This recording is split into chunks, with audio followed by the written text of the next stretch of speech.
The fans are very excited. Jai Babu, it's a movement that I was foreign to when I first got here, and now just all of my comments. Bollywood Mollywood Tollywood ఎవడైనా సరే జై బాబు అన్న మనందరం ఎప్పుడెప్పుడా అని ఎదురు చూస్తున్న వారణాసి ఇంటర్వ్యూ. అంటే ఆఫ్టర్ దట్ గ్లిమ్స్ ఈవెంట్ తర్వాత ఒక ఇంటర్వ్యూ వెంటనే ఇచ్చారు మహేష్ బాబు, పృథ్వీరాజ్ అండ్ ప్రియాంక చోప్రా కలిసి. అది కూడా మామూలు ఇంటర్వ్యూ కాదు, అంటే తెలుగు ఇంటర్వ్యూ కానీ బాలీవుడ్ ఆర్ టాలీవుడ్ ఇంటర్వ్యూ కాదు, డైరెక్ట్ కొడితే హాలీవుడ్ ఇంటర్వ్యూ అనమాట.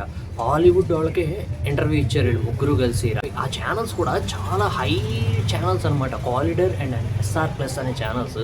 వాళ్ళ ఛానల్స్లో వీళ్ళు ఇంటర్వ్యూ చేశారనమాట. బట్ ఆ ఇంటర్వ్యూ నేను ఎప్పుడెప్పుడు వస్తుందని వెయిట్ చేశాను. లిటరల్గా అది ఈరోజు వచ్చింది. సో ఆ ఇంటర్వ్యూలో మూమెంట్స్ గురించి మనం ఎస్పెషల్ మాట్లాడుకుందాం. First of all Mahesh Babu మాట్లాడే విధానం ఎంత కామిక్ వేలో ఉంటుందో మన అందరికీ తెలుసు. సెటైరికల్గా అదే సేమ్ ఇంగ్లీష్లో మాట్లాడుతున్నప్పుడు కూడా అదే కన్వే చేశాడు బాబు. ఆ sarcasm and comic timing, satirical timing ఏది మిస్ అవ్వలేదబ్బా. చాలా క్యూట్గా అనిపించింది బాబు అలా ఇంగ్లీష్లో మాట్లాడుతుంటే. మీకేమనిపించింది అబ్బా చూసి? కామెంట్ సెక్షన్లో కామెంట్ చేయండి. చాలా ఇంట్రెస్టింగ్ ఫ్యాక్టర్స్ మాట్లాడుకున్నారబ్బా ఇంటర్వ్యూలో వీళ్ళు. మహేష్ బాబు గారు ప్రత్యేకించి రాముడి క్యారెక్టర్ నేను ఇందులో చేశాను, ఆ రాముడిగా నేను మార్చుకోవడానికి, నన్ను నేను కనపడడానికి 6 months ట్రైనింగ్ అయ్యాను. తను నడిచే విధానం దగ్గర నుంచి, తను మాట్లాడే విధానం దగ్గర నుంచి, తను పరిగెట్టే విధానం దగ్గర నుంచి ఆల్ ట్రాన్స్ఫర్మేషన్కి పర్ఫెక్ట్గా 6 months ట్రైనింగ్ తీసుకున్నాడట బాబు.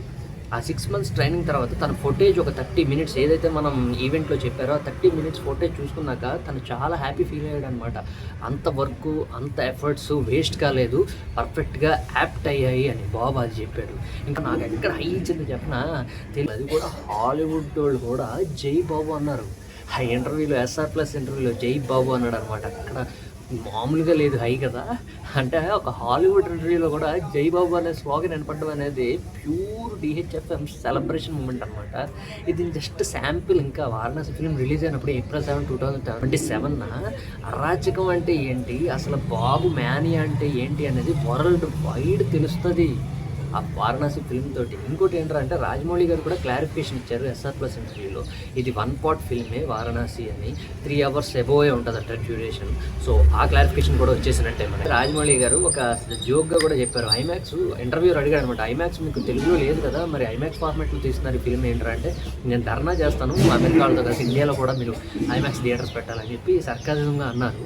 బట్ ఆ టైంకి ఐమాక్స్ థియేటర్స్ రావాలన్నమాట ఇండియాలో. ఐమాక్స్ ఫార్మాట్లో తీసిన ఫిల్మ్ మనం ఐమాక్స్ థియేటర్లో చూస్తే ఆ ఫీల్, ఆ గ్రాండియర్ వేరనమాట. సో మీరు ఎంతమంది చూసారు ఆ ఇంటర్వ్యూ? మీరు చూడకపోతే కనుక అర్జెంట్గా వెళ్ళి చూడండి. 3-4 ఇంటర్వ్యూస్ ఉన్నాయి. So that's it guys. మీకు ఏమనిపించిందో కింద కామెంట్ సెక్షన్లో కామెంట్ చేయండి.